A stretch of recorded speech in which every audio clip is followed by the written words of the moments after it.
കൊത്തി മുറത്തിൽ കയറി കൊത്തിയിരിക്കുകയാണ് ഇസ്രായേൽ.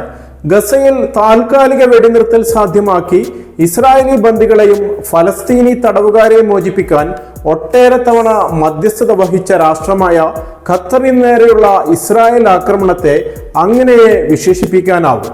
സർവശക്തിയും ഉപയോഗിച്ച് ഗസയെ ആക്രമിച്ചും ഉപരോധത്താൽ വിരിഞ്ഞു മുറുക്കി പട്ടിണിക്കിട്ടും കുഞ്ഞുങ്ങളെ അടക്കം കൊന്നിട്ടും ഹമാസ് കുലുങ്ങാത്തതിലുള്ള നിരാശയിലായിരുന്നു ഇസ്രായേൽ ഖത്തറിന് നേരെ കഴിഞ്ഞ ദിവസം ആക്രമണം നടത്തിയതെന്ന് വ്യക്തം. ഹമാസിന്റെ നേതാക്കളെ ഇല്ലാതാക്കാൻ ഇറാനിലും ലബനാനിലും ആക്രമണം നടത്തി ഫലം കണ്ടിട്ടുള്ള ഇസ്രായേൽ ആ ഓർമ്മയിലായിരിക്കാം ഖത്തറിന് നേരെയും വ്യോമാക്രമണം നടത്തിയത്. എന്നാൽ 6 പേർ കൊല്ലപ്പെട്ടെങ്കിലും ഹമാസ് നേതൃത്വം ആ ആക്രമണത്തെ അതിജീവിച്ചിട്ടുണ്ട്.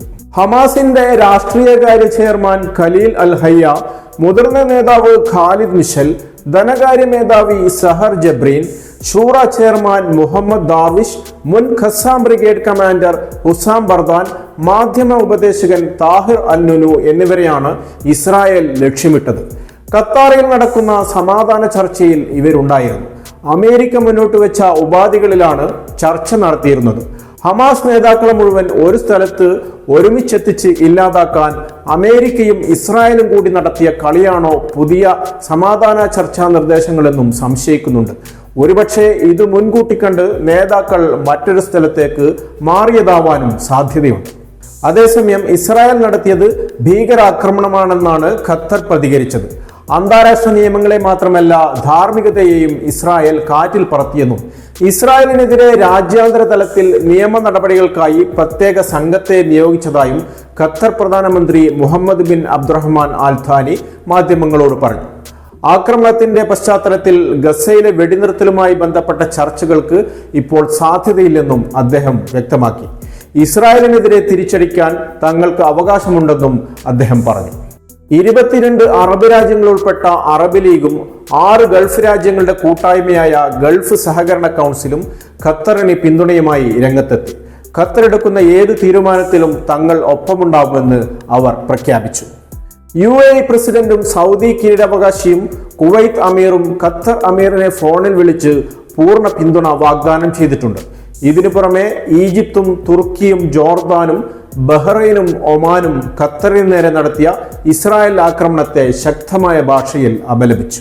ഇസ്രായേൽ ആക്രമണത്തെ US പ്രസിഡന്റ് ഡൊണാൾഡ് ട്രംപും പിന്തുണക്കാൻ തയ്യാറായിട്ടില്ല. തങ്ങളുടെ ബന്ദികളെ തിരികെ വേണം, എന്നാൽ ഈ ആക്രമണത്തിൽ തങ്ങൾ സന്തുഷ്ടരല്ലെന്നായിരുന്നു ആക്രമണത്തെക്കുറിച്ച് ട്രംപ് മാധ്യമങ്ങളോട് പ്രതികരിച്ചത്. ഗസയിലും ലബനാനിലും യമനിലും സിറിയയിലും ആക്രമണം നടത്തിക്കൊണ്ടിരിക്കുന്ന ഇസ്രായേൽ ആ ആവേശത്തിൽ മധ്യസ്ഥ രാഷ്ട്രമായ ഖത്തറിനെ ആക്രമിച്ചത് പിഴച്ചു എന്ന് തന്നെയാണ് സകലരും ചൂണ്ടിക്കാട്ടുന്നത്. US നേതൃത്വത്തിൽ നടക്കുന്ന അനുരഞ്ജന നീക്കങ്ങളുടെ ഭാഗമായ ചർച്ചയിൽ പങ്കെടുക്കാനെത്തിയ തങ്ങളുടെ അംഗങ്ങളെ ലക്ഷ്യം വെച്ചാണ് ഇസ്രായേൽ ദോഹയിൽ ആക്രമണം നടത്തിയതെന്ന് ഹമാസ് വൃത്തങ്ങൾ അൽ ജസീറയോട് പറഞ്ഞു. ഇറാന് നേരെ ആക്രമണം നടത്തിയ ഇസ്രായേൽ ആവോളം തിരിച്ചടി വാങ്ങിച്ചു കൂട്ടിയത് ലോകം കണ്ടതാണ്. ഇസ്രായേലിലുടനീളം ആക്രമണം നടത്തിയാണ് ഇറാൻ തങ്ങളുടെ കോപം അന്ന് ശമിപ്പിച്ചത്. ഇപ്പോഴിതാ പശ്ചിമേഷ്യയിലെ പ്രബല രാഷ്ട്രങ്ങളിലൊന്നായ ഖത്തറിലേക്കും ഇസ്രായേൽ ആക്രമണം വ്യാപിപ്പിച്ചിരിക്കുന്നു. ഇതിനോടുള്ള ഖത്തറിന്റെ തുടർ നടപടികളുടെ ആഴം എത്രത്തോളം ഉണ്ടെന്ന് വൈകാതെ അറിയാം. US നേതൃത്വത്തിൽ നടത്തിയ അനുരഞ്ജന ചർച്ചകളിലൂടെ UAEയും ബഹ്റൈനും അടക്കമുള്ള രാഷ്ട്രങ്ങൾ ഇസ്രായേലുമായി നയതന്ത്ര ബന്ധം പുനഃസ്ഥാപിച്ചത് സമീപകാലത്താണ്. ഖത്തറിനൊപ്പം നിലകൊള്ളുമെന്ന് പ്രഖ്യാപിച്ച അറബ് രാഷ്ട്രങ്ങൾ ഇസ്രായേലുമായുള്ള നയതന്ത്ര ബന്ധം റദ്ദ് ചെയ്യുമോ എന്നതടക്കമുള്ള കാര്യങ്ങളും ഇനി അറിയേണ്ടതുണ്ട്. എന്തു തന്നെയായാലും ഈ ആക്രമണം മൂലം ഇസ്രായേലിന് വലിയ തിരിച്ചടി തന്നെ നേരിടേണ്ടി വരുമെന്നത് ഉറപ്പാണ്. കൂടുതൽ വാർത്തകൾക്കും വിശേഷങ്ങൾക്കും ന്യൂസ് ലൈവ് TV സബ്സ്ക്രൈബ് ചെയ്യുക.